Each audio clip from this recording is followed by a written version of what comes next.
اللهم انفعنا بما علمتنا وعلمنا ما ينفعنا وزدنا علما وبارك لنا في علمنا وارزقنا الإخلاص وفي القول والعمل والكلام وعلما نافعا لا ينسى وتوفيقا دائما وصحة ويقينا وعافية آمين يا رب العالمين. Alhamdulillah, kaum muslimin rahimani wa rahimakumullah. Kita lanjutkan pengajian kitab fikih mazhab Syafi'i yang berjudul Matan Abi Syuja' atau Matan Ghayah wa Taqrib. Dan kemarin sudah kita bahas tentang ilmu faraid. Nah, dalam masalah ilmu faraid yang dibahas itu ada dua pembahasan. Pembahasan pertama sudah selesai kita bahas pada pertemuan yang lalu, yaitu seputar pembagian harta warisan. Pembahasan yang kedua yaitu adalah masalah wasiat. Nah, maka sekarang kita lanjutkan poin yang kedua dalam kitab faraid, yaitu bab ahkamil wasaya, hukum-hukum wasiat. Dalam hukum-hukum wasiat ini ada 5 pembahasan.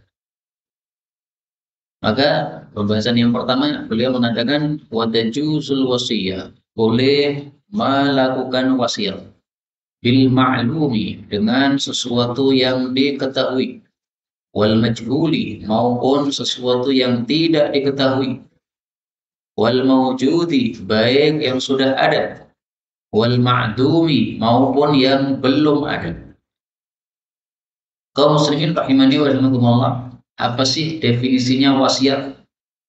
Wasiat maksudnya adalah sesuatu yang disampaikan oleh orang hidup dalam pengelolaan terhadap harta dia yang diserahkan setelah kematian dia.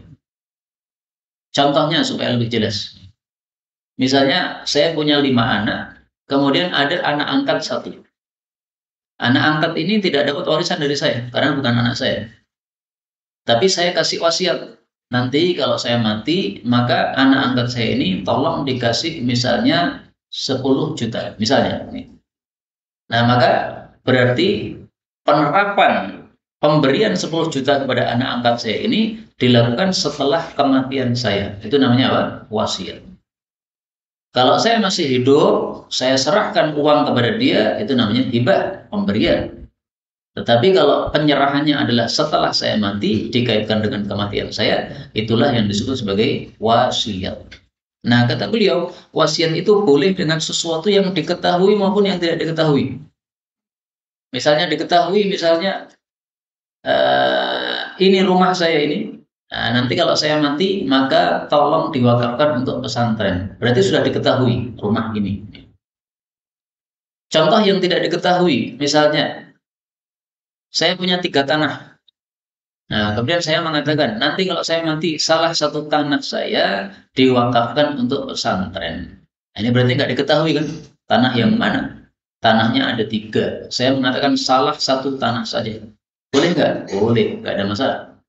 Karena tinggal nanti setelah saya mati, dipilih oleh mereka, musyawarah anak-anak saya, mana salah satu dari tanah bapak ini yang akan diwakafkan. Kesepakatan mereka saja.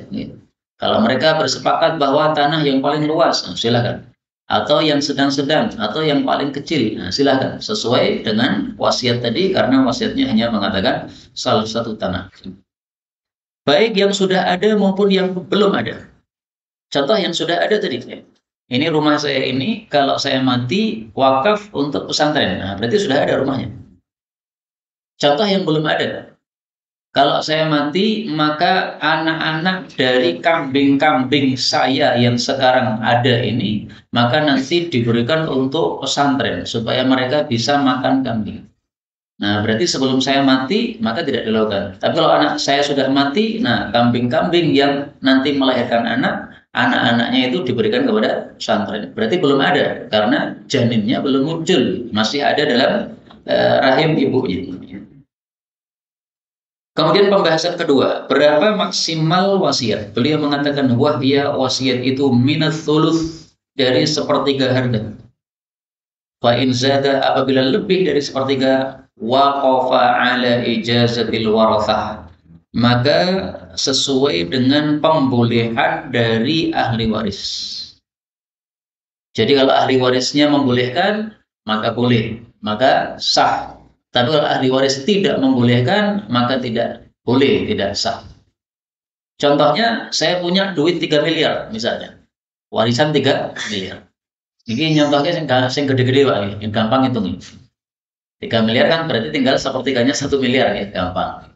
Nah, maka saya wasiatkan sepertiga yaitu 1 miliar. Boleh, nggak ada masalah.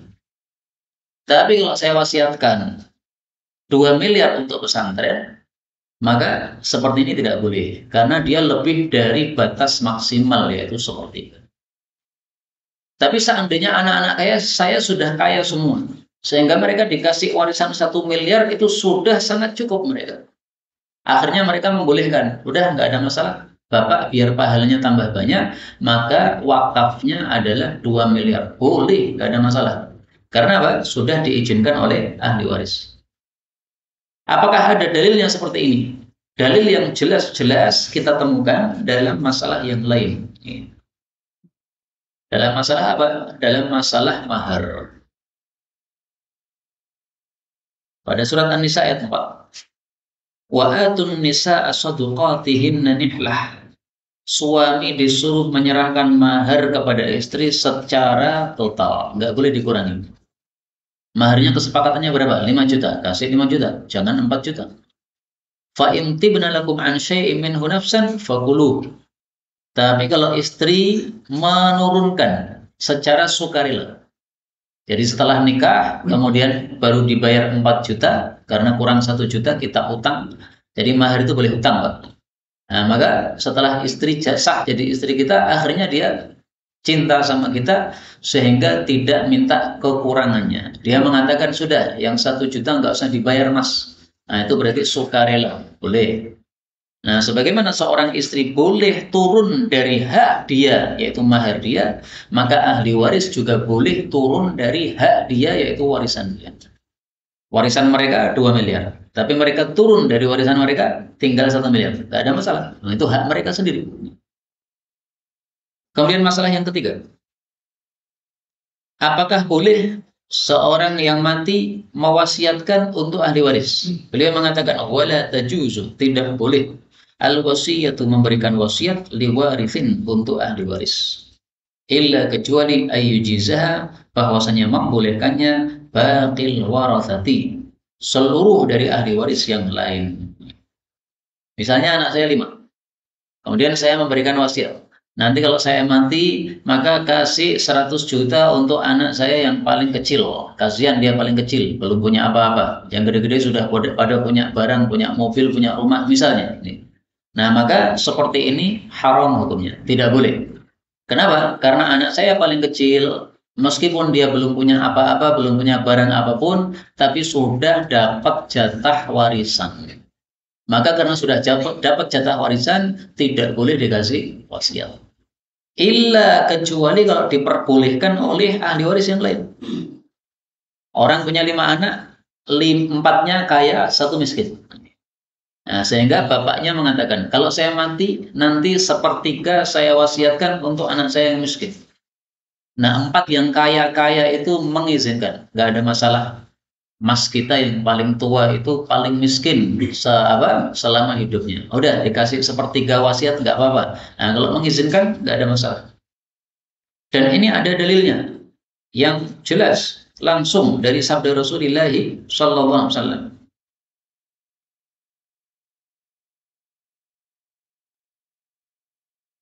Rasulullah mengatakan, la tajuzul wasiyah, tidak boleh memberikan wasiat liwarithin untuk ahli waris, illa ayyasha al-warathah, kecuali ahli waris yang lain mengizinkan.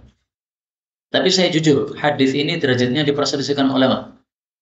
Diriwayatkan oleh Daraqutni, kata Syekh Albani, derajatnya apa? Dhaif. Tapi saya cenderung mengikuti yang mensahihkan. Kenapa? Karena disahihkan oleh ulama-ulama dulu. Qala Az-Zahabi, berkata Imam Zahabi, hadza haditsun salihul isnad. Ini hadisnya baik sanadnya. Wa qala Ibnu Hajar, berkata Ibnu Hajar, rijaluhu la ba'sa bih. rawi-rawinya tidak ada masalah, berarti hadisnya tidak masalah, sahih. Nah, sehingga boleh dijadikan sebagai dasar dalil. Anggaplah hadisnya dhaif, anggaplah tetap boleh. Kenapa? Karena sama dengan poin kedua tadi. Berarti ahli waris yang lain itu turun dari haknya. Hak kamu dapat lebih banyak, tapi gara-gara diberikan kepada salah satu dari anak yang miskin tadi, maka hakmu jadi berkurang. Kamu rela tidak? Rela, ya sudah. Nah, kalau rela, sudah.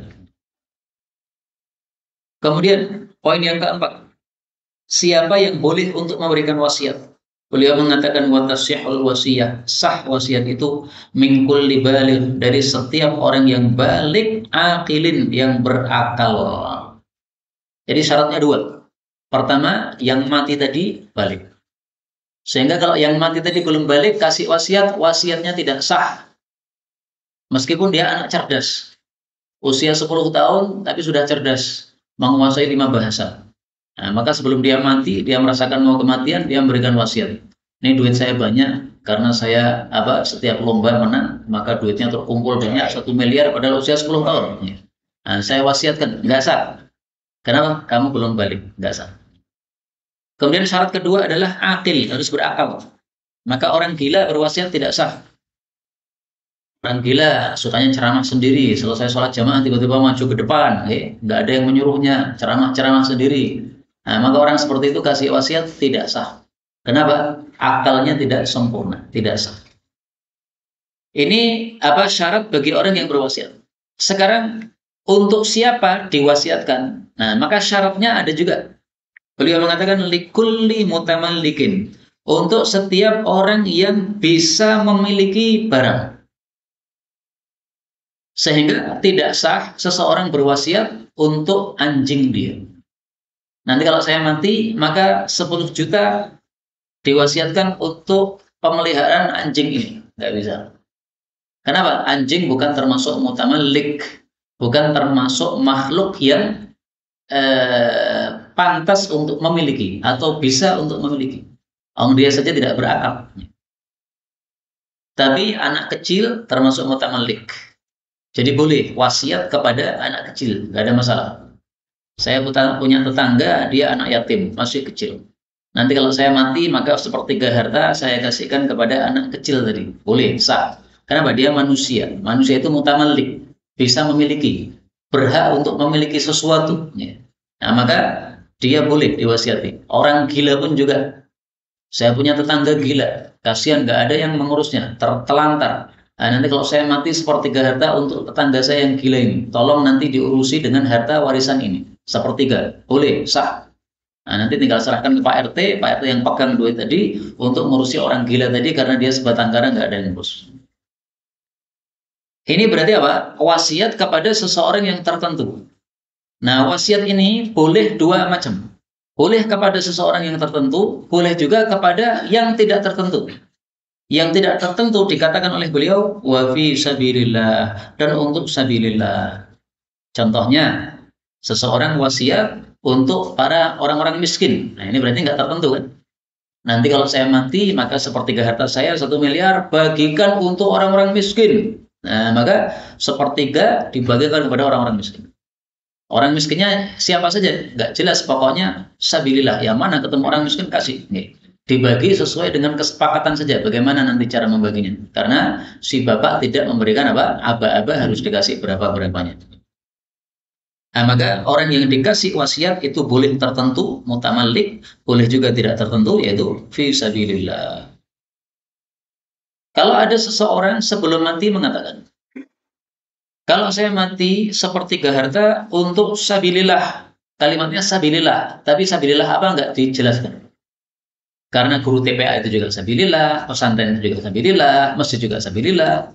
Nah, maka para ulama mengatakan, kalau kalimatnya tidak jelas, maka diberikan kepada para pasukan perang jihad fi sabilillah yang mereka perang dengan sukarela, bukan tugas negara. Kalau tugas negara malah nggak boleh. Kenapa? Tugas negara itu sudah ada gaji dari negara. Tapi orang-orang yang jihad yang sukarela, nah mereka lah yang disebut apa? Fi sabilillah. Itu kalau dia tidak menegaskan untuk siapa, hanya mengatakan fi sabilillah. Tapi kalau di Indonesia mungkin juga susah ya, cari orang yang perang sukarela mana, nggak ada. Nah, maka boleh diberikan kepada yang semisal dengan jihad fisabilillah, yaitu dalam masalah dakwah. Nah, diberikan kepada dakwah di pelosok misalnya. Pembahasan kelima, watasihul wasiyah, dan boleh memberikan wasiat ila kepada man ijtama'at fihi, orang yang berkumpul padanya khamsu khisalin, 5 perkara. Ini pembahasan kelima ini bicara tentang masalah lain. Kalau nomor 1 sampai nomor 4 itu bicara tentang wasiat harta. Kalau nomor 5 ini bicara tentang isok. Isok itu apa? Isok itu adalah wasiat untuk melakukan sesuatu tapi yang bukan berkaitan dengan harta. Contohnya kayak apa? Contohnya wasiat untuk pelunasan hutang. Nanti kalau saya mati, tolong hutang saya dilunasi oleh fulan. Nah, itu berarti isok namanya. Nah, ini poin 5 ini bicara tentang apa? Isok. Ini saya terkena COVID ini, kayaknya mau mati, ini tanda-tanda mati sudah jelas pada saya. Nah, saya wasiatkan nanti anak-anak saya supaya dirawat oleh Bapak Fulan. Nah, itu namanya apa? Isok. Saya mau mati ini karena COVID ini, istri saya masih cantik, masih muda ini. Nah, maka kalau saya mati nanti saya wasiatkan untuk dinikahi oleh Fulan. Nah, itu namanya apa? Isok. Diwasiatkan untuk Ustaz Abu Zaidan misalnya. Dan istrinya tambah. Nah, itu namanya apa? Isok. Boleh seperti itu, isok. Tapi syaratnya ada 5 orang yang dikasih isok tadi. Apa syaratnya? Islamun. Dia harus beragama Islam. Maka kalau isok kepada orang yang kafir nggak boleh. Kalau saya mati, tolong hutang saya diwarisi oleh tetangga saya yang sangat baik hati sama saya. Tapi dia kafir. Al-bulugh. Syarat yang kedua harus balik. Orang tadi apa? Harus balik. Berarti kalau dia anak kecil, tidak sah. Syarat yang ketiga, al-aql. Dia harus berakal. Berarti kalau orang itu gila, tidak sah. Syarat yang keempat, al-hurriyah. Dia harus merdeka. Berarti kalau orang itu budak, tidak sah. Syarat yang keempat, wal amanah. Dan dia adalah orang yang amanah. Amanah di sini maksudnya adalah orang yang adil. Adil itu tidak fasik. Maka kalau saya melakukan isok kepada orang yang ahli mabuk, tidak sah. Kalau saya mati, tolong anak-anak saya dirawatkan oleh tetangga saya tadi. Kenapa? Dia kaya, tapi dia ahli mabuk, nggak boleh. Kenapa? Nanti dia akan diajari cara mabuk nanti, rusak anakmu. Memang duitnya banyak, tapi efeknya lebih jelek. Karena mendapatkan apa? Keburukan-keburukan yang dia lihat selama hidup bersama orang jelek tersebut, orang fasik tersebut. Inilah kaum muslimin rahimani wa rahimakumullah, 5 pembahasan yang berkaitan dengan masalah wasiat dan isok.